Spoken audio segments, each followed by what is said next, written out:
ఎంత అద్భుతం సార్.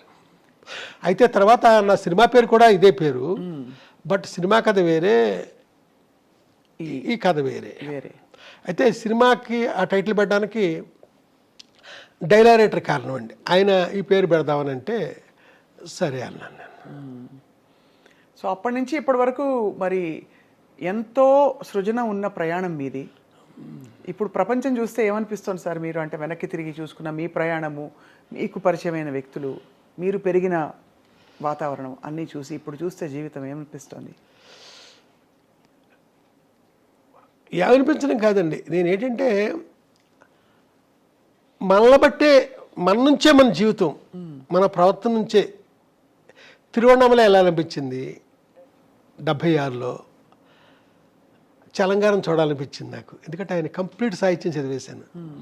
అక్కడికి వెళితే నాకు అన్నీ అద్భుతంగానే ఉన్నాయండి, చలంగారితో పాటు ఆశ్రమం ప్రతిదీ. ఆ తర్వాత అప్పుడే రమణ భగవాన్ పరిచయం నాకు, ఆయన చదివి ఆయన చూడడం అంతే. అంటే మన ఇష్టాలకు తగ్గట్టు మనం వెళుతున్నాం కదా, అక్కడ నేను అద్భుతం చూస్తూ వస్తున్నానండి. ఇష్టం లేనిది నేను ఎప్పుడు ఎక్కడికి వెళ్ళా, చూడలే. కాబట్టి నాకు ఈ శత్రువులు, నాకు నచ్చని వాళ్ళు తక్కువే నాకు.